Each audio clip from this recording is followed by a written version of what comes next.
बिस्मिल्लाहिर्रहमानिर्रहीम। अस्सलाम वालेकुम नाज़रीन, आप यूट्यूब चैनल देख रहे हैं। मैं इमरान खान हूँ। आज का दिन एक और इम्पॉर्टेंट दिन है। इसमें क्या डेवलपमेंट्स होंगी मैं आपको बता देता हूँ। लेकिन रात भर CIA को मुतहर्रिक किया गया था। उन्होंने छापे मारे हैं लाहौर के मुख्तलिफ़ इलाकों में। उन्होंने कोशिश की कि पाकिस्तान तहरीक इंसाफ के लोगों को गिरफ़्तार किया जाए।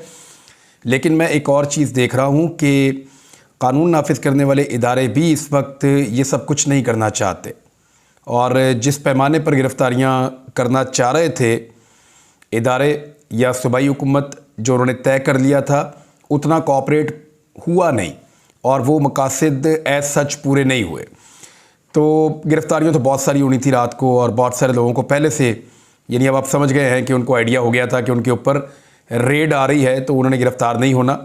ये सारी चीज़ें तब होती हैं जब निज़ाम ये समझ जाता है कि ये निज़ाम ज़्यादा देर चलना नहीं है और ये हुकूमत ज़्यादा देर टिकनी नहीं है। निगरान हुकूमत है, एक दिन इसको ख़त्म हो जाना है।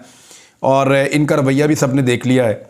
जिस किस्म के अल्फाज का चुनाव था आमिर मीर का, और आमिर मीर के अलावा जो IG पंजाब ने जो बातें की है, अब जिस कारकुन को उन्होंने दहशतगर्द करार दिया, पूरी पश्तून बरादरी के अंदर एक बेचैनी है, और उन्हें बड़ी तकलीफ़ हुई इस बात के ऊपर कि हम पठानों को ये दहशतगर्द समझते हैं और ये कह रहे हैं कि खैबर पख्तूनख्वा से आने वाले दहशतगर्द हैं। तो ऐसा तो नहीं है, वो तो बड़े पुरअमन लोग हैं, और वो उस पर ख़ासा एहतजाज कर रहे हैं। सोशल मीडिया पे भी, मीडिया पे हर तरफ जहाँ उनकी आवाज़ उठती है वो इस पर बात करते हैं। बहुत सारे लोगों ने मेरे साथ रब्ता किया और उन्होंने कहा जी कि इसके ऊपर ज़रूर आप आवाज़ उठाएँ और ज़रूर आप ये कहें कि हम दहशतगर्द नहीं हैं। बल्कि जिस शख्स का नाम लिया उनका भी स्टेटमेंट आ गया, मोहम्मद इकबाल उनका नाम है, और उन्होंने कहा कि पंजाब हुकूमत की जानिब से कलअदम तंजीम का अस्करियत पसंद करार दिया गया था इनको, जो निगरान पंजाब हुकूमत है उनकी जानिब से। मोहम्मद इकबाल का कहना है कि मेरा किसी कलअदम तंजीम से कोई ताल्लुक़ या रब्ता नहीं है। मैं तहरीक इंसाफ का कारकुन हूँ और इमरान खान की गिरफ़्तारी के ख़िलाफ़ एहतजाज में शामिल होने के लिए आया हूँ। मोहम्मद इकबाल ने अपने वीडियो पैगाम में कहा कि मैं 28 अक्टूबर 2022 से तहरीक इंसाफ का कारकुन हूँ और इसी वजह से मेरे खिलाफ़ प्रोपेगेंडा किया जा रहा है। उन्होंने कहा कि मैं हुकूमत के ख़िलाफ़ किसी सरगर्मी का हिस्सा नहीं, लेकिन तहरीक इंसाफ के एक कारकुन की हैसियत से मैं इमरान खान को सपोर्ट करने ज़मान पार्क गया था। मैं दहशतगर्द नहीं हूँ। देखिए, अगर किसी शख्स का कोई माजी है भी तो आप उसके ऊपर फ़ैसला तो नहीं कर सकते। मिसाल के तौर पे PMLN के MNA हैं आबिद रज़ा साहब, उनके साथ बड़ी ज़्यादती हुई, उनको जेलों में रखा गया, उन्हें बहुत परेशान किया गया, उन्हें टैग किया गया कि जैसे वो दहशतगर्द हैं। लेकिन फिर उसके बाद वो 2 मरतबा गालिबन MNA बने अभी तक, और उन्होंने अपनी पब्लिक के साथ अच्छा ताल्लुक़ बनाया, तो उनको वोट भी मिले वहाँ पे, और चौधरी ख़ानदान के ख़िलाफ़ वो इलेक्शन जीते हैं। तो क्या आप सारी ज़िंदगी उनको दहशतगर्द ही आप कहते रहेंगे? मेरे ख्याल में एक दूसरे को दहशतगर्द कहना बंद करें, और ख़ास तौर पर नस्ली बुनियादों पर और सूबाई बुनियादों के ऊपर, इलाकाई बुनियादों के ऊपर निगरान हुकूमत के वज़ीर का इस किस्म का बयान इंतहाई काबिल मज़म्मत है। उनको फ़ौरी तौर पे माफ़ी मांगनी चाहिए। यास्मीन राशिद साहिबा को भी गिरफ़्तार करने की कोशिश की गई थी, लेकिन वहाँ पे यास्मीन राशिद साहिबा ने रजिस्ट किया। उन्होंने कहा जी किस बात पे आप मुझे गिरफ़्तार कर रहे हैं। उन्होंने बल्कि ट्वीट भी किया कि मुझे हिरासत में लिया जा रहा है। लेकिन फिर सिचुएशन कंट्रोल हो गई और यास्मीन राशिद साहिबा को गिरफ़्तार करने में पुलिस नाकाम हो गई। अब मियाँ असलम इकबाल के लिए छापे मारे गए हैं, बाकी लोगों के लिए मारे गए हैं। तो सिचुएशन आपके सामने है कि निगरान हुकूमत किस तरह से गिरफ्तारियां करना चाहती है। वो वफाकी हुकूमत जो बहुत ज़्यादा कह रही थी और बार बार कह रही थी कि हर हाल में इमरान खान को गिरफ़्तार करना है, बल्कि जिस वक्त राना सनाउल्लाह साहब मरीम नवाज़ साहिबा के साथ खड़े होकर स्टेज के ऊपर ये कहते हैं कि इमरान खान को गिरफ़्तार करेंगे, तो मरीम साहिबा बहुत खुश हो जाती हैं और उनको इससे बड़ा, उनके चेहरे पर वो एक तमाज़त नज़र आती है खुशी की। उन्हें अच्छा लगता है कि जब राना सनाउल्लाह साहब कहते हैं कि इमरान खान को गिरफ़्तार करेंगे, क्योंकि उनकी ख्वाहिश है। और नवाज शरीफ साहब लंदन से गाना गा रहे हैं, जो वादा किया वो निभाना पड़ेगा। सुना होगा आपने, इंडियन गाना है, जो वादा किया वो निभाना पड़ेगा। बाकी आप खुद ही इसको टाइप कर दें, आप गाना सुन भी सकते हैं, मज़े का गाना है, मैंने भी सुन के देखा है। तो नवाज शरीफ साहब वहाँ पर लंदन से ये गाना गा रहे हैं। उधर मरीम नवाज़ साहिबा बड़ी खुश हो जाती है जब राना सनाउल्लाह साहब कहते हैं। कई मरतबा राना सनाउल्लाह, मरीम नवाज़, अता तारड़ और पार्टी के बहुत सारे लोग, मरीम औरंगज़ेब, ये सब इमरान खान साहब को गिरफ़्तार करने के दावे कर चुके हैं। उन्होंने कहा कि इमरान खान साहब को ज़रूर गिरफ़्तार करेंगे, गिरफ़्तार किया जाएगा। लेकिन लेटेस्ट क्या है, राना सनाउल्लाह साहब ने अब कह दिया, क्योंकि एक ऑपरेशन हुआ, ऑपरेशन 20 मिनट, जिसको किया गया ज़मान पार्क में।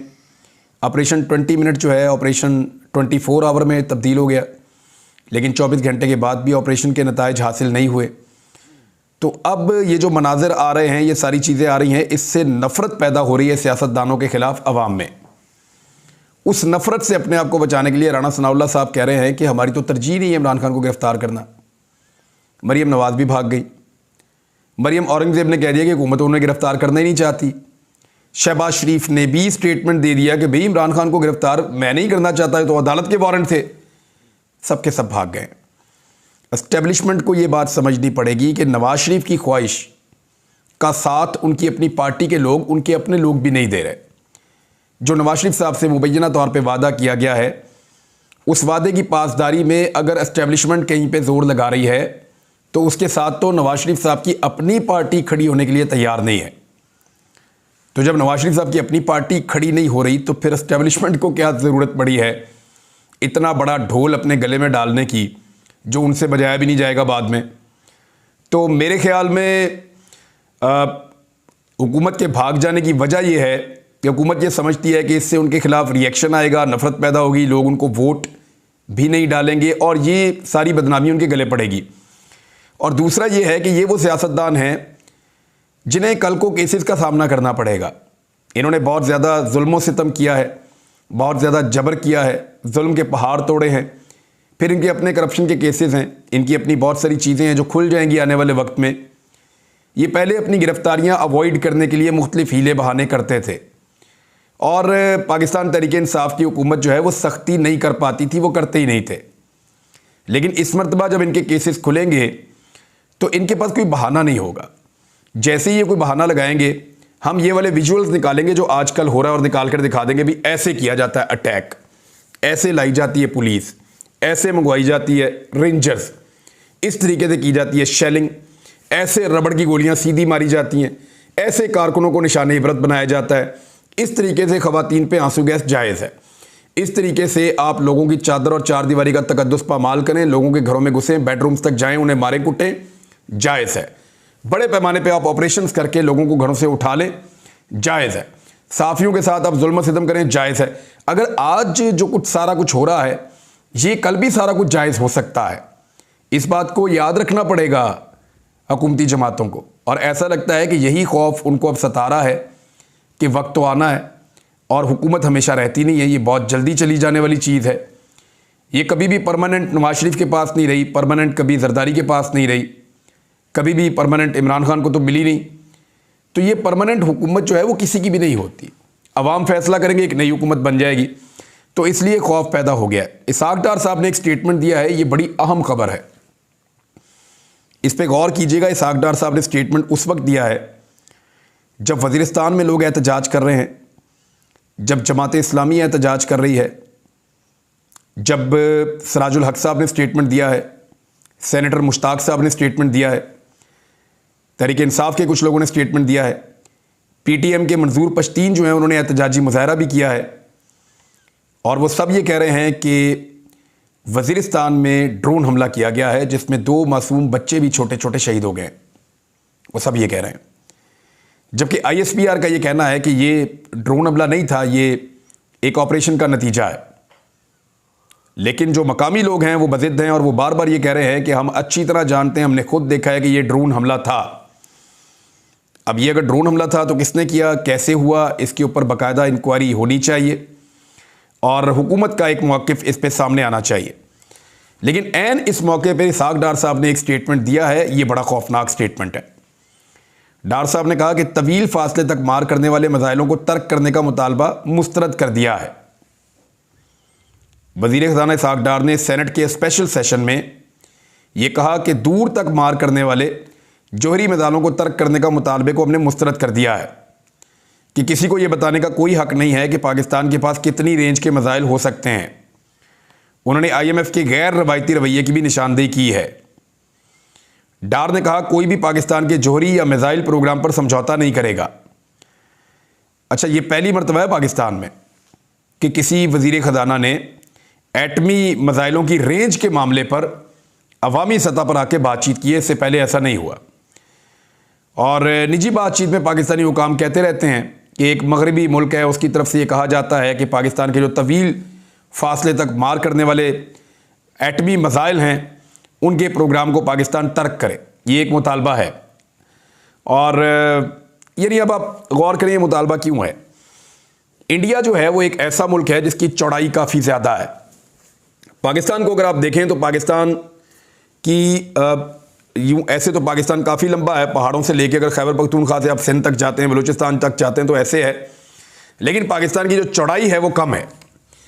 इंडिया को अगर आप पाकिस्तान के साथ मैप पे रख के देखें, ये आपको नज़र आ रहा होगा, तो आपको पता चलेगा कि पाकिस्तान के बॉर्डर के साथ अगर आप इंडिया को नापें तो वो जो इंडिया का आसाम वाला इलाका है वो बहुत दूर है, वो बहुत दूर के इलाके हैं जहाँ बांग्लादेश है, उसके ऊपर वाला एरिया सारा। पाकिस्तान ने जो अपना मिसाइल प्रोग्राम तरतीब दिया वो इस अंदाज में दिया कि इंडिया के हर कोने तक पाकिस्तान का मिसाइल पहुंचना चाहिए।